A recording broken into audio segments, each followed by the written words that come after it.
ಅನ್ನದಾತ ಸುಖೀಭವ ಕಾರ್ಯಕ್ರಮದ ಸಮಸ್ತ ವೀಕ್ಷಕರಿಗೂ ಈ ವಾರದ ರೆಟ್ರೋ ಟು ಮೆಟ್ರೋ ಕಾರ್ಯಕ್ರಮಕ್ಕೆ ಸ್ವಾಗತ ಸುಸ್ವಾಗತ. ಇದು ಜರ್ನಿ ಆಫ್ ಕನ್ನಡ ಸಿನಿಮಾ.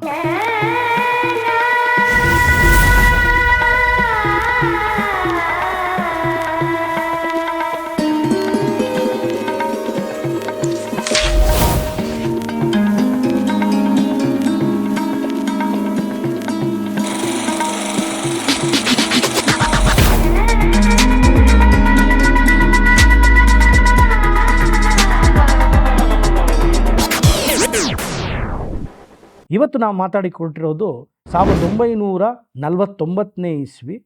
ಇದು ಭಾರತಕ್ಕೆ ಸ್ವತಂತ್ರ ಬಂದ ನಂತರ ಕನ್ನಡ ಚಿತ್ರರಂಗದ ಒಂದು ಯುಗ ಅದು ಶುರು ಆಗುತ್ತೆ. ಆವಾಗ ಏನು ಅಂದರೆ 10 ಚಿತ್ರಗಳು ತಯಾರಾಗ್ತವೆ, ಅಂದರೆ ಬಿಡುಗಡೆ ಮಾಡಬೇಕು ಅಂತ ಹೇಳಿ ಸಿದ್ಧವಾಗ್ತವೆ.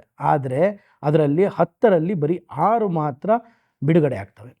6 ಬಿಡುಗಡೆ ಆದಾಗ ಏನಾಗುತ್ತೆ, 6 ಚಿತ್ರಗಳಲ್ಲಿ ಒಂದೊಂದು ವಿಶೇಷತೆ ಅಂದರೆ ಏನು, ಅದರಲ್ಲಿ ಇದ್ದಂಥ ಕೊರತೆ ಏನು ಅನ್ನೋದ್ರ ಬಗ್ಗೆ ನೋಡೋಣ. ನಾವು ಮೊದಲನೇದಾಗಿ ಮಾತಾಡೋಕ್ಕೆ ಹೊರಟಿರುವಂಥ ಚಿತ್ರದ ಹೆಸರು ದಸರಾ ಅಂತ.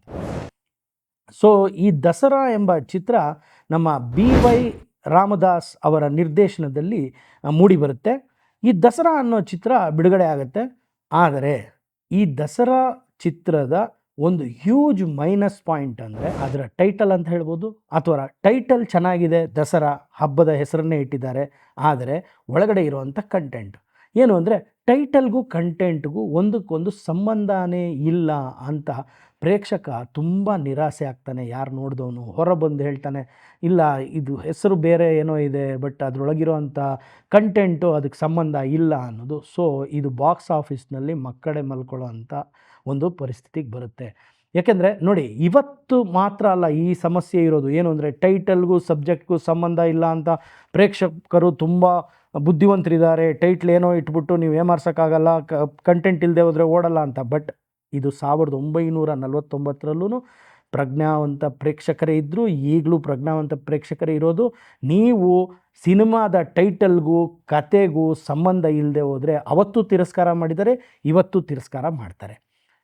ಇದರಲ್ಲಿ ದಸರಾ ಅನ್ನೋ ಹೆಸರಿಟ್ಟರು, ಆದರೆ ಕಂಟೆಂಟ್ಗೂ ಆ ಒಂದು ಟೈಟಲ್ಗೂ ಸಂಬಂಧ ಇರಲಿಲ್ಲ ಅನ್ನೋದು.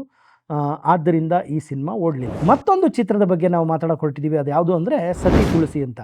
ಅದರ ನಿರ್ದೇಶನವನ್ನು MAN ಅಯ್ಯಂಗಾರ್ ಅವರು ಮಾಡ್ತಾರೆ, ಮತ್ತು ಅದರ ಸಂಗೀತ ನಿರ್ದೇಶನವನ್ನು ಮಾಧವರಾವ್ ಹಾಗೂ ನೀಲಂ ಕಡಂಬಿ ಅವರು ಮಾಡ್ತಾರೆ. ಈ ಚಿತ್ರಕ್ಕೆ ಬಹುದೊಡ್ಡ ತಾರಾಗಣನೆ ಇರುತ್ತೆ. ಅಂದರೆ ಅಂದಿನ ಪ್ರಖ್ಯಾತ ಸಂಗೀತ ವಿದ್ವಾಂಸರು ಮತ್ತು ನಟರು ಈ ಚಿತ್ರದ ತಾರಾಗಣದಲ್ಲಿ ಇರ್ತಾರೆ. ಅದರಲ್ಲಿ ಮೊದಲಾದವರು ಯಾರು ಅಂತಂದರೆ ಸಂಗೀತ ವಿದ್ವಾಂಸರಾದ BS ರಾಜ ಅಯ್ಯಂಗಾರ್ ಅವರು, GR ಅವರು, ಸ್ಯಾಂಡೋರ್ ಅವರು, MG ಮರಿ ರಾವ್ರವರು, ಮತ್ತು ನೀಲಂ ಕಡಂಬಿ ಅವರು, ಮತ್ತು ಜಯಶ್ರೀ ಅವರು. ಇಷ್ಟು ದೊಡ್ಡ ತಾರಾ ಬಳಗ ಇರುತ್ತೆ ಈ ಸಿನಿಮಾಲ್ಲಿ, ಮತ್ತು ಹಾಡುಗಳು ತುಂಬ ಚೆನ್ನಾಗಿರುತ್ತೆ. ಆದರೆ ಇಷ್ಟು ದೊಡ್ಡ ತಾರಾಗಣ ಇದ್ದೂ ಸತಿ ತುಳಸಿ ಅನ್ನೋ ಚಿತ್ರ ಬಾಕ್ಸ್ ಆಫೀಸ್ನಲ್ಲಿ ಧೂಳಿಪಟ ಆಗೋಗುತ್ತೆ.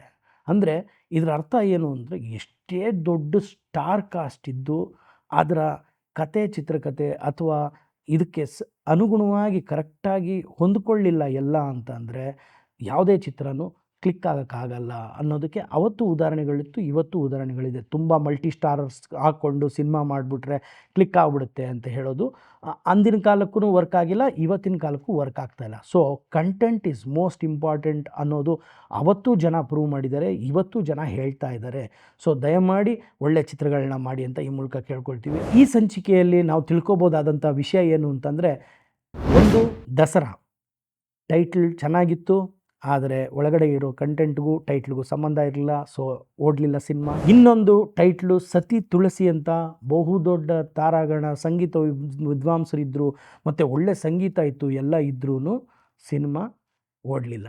ಸೊ ಇದರ ಅರ್ಥ ಏನು ಅಂತಂದರೆ, ಒಂದು ಸಿನಿಮಾ ಕಂಪ್ಲೀಟಾಗಿ ಆಗಬೇಕು ಅಂದರೆ ಎಲ್ಲ ಕೂಡಿ ಬರಬೇಕು, ಜೊತೆಗೆ ಕಂಟೆಂಟು ಮತ್ತು ಟೈಟ್ಲಿಗೂ ಸಂಬಂಧ ಇರಬೇಕು, ಜೊತೆಗೆ ಎಲ್ಲದಕ್ಕೂ ಮೀರಿ ಆ ಸಬ್ಜೆಕ್ಟ್ ಏನಿದೆ ಆ ಸಬ್ಜೆಕ್ಟ್ನ ಯಾವ ರೀತಿ ಮತ್ತು ಎಲ್ಲ ವಿಭಾಗಗಳು ಕೂಡಿ ಬಂದಾಗ ಮಾತ್ರ ಒಂದು ಚಿತ್ರ ಹಿಟ್ಟಾಗುತ್ತೆ ಅನ್ನೋಕ್ಕೆ ಈ 2 ಚಿತ್ರಗಳ ಫೇಲ್ಯೂರಿನ ಬಗ್ಗೆ ಮಾತಾಡಿದ್ವಿ, ಅದು ಒಂದು ಉದಾಹರಣೆ ಆಗುತ್ತೆ.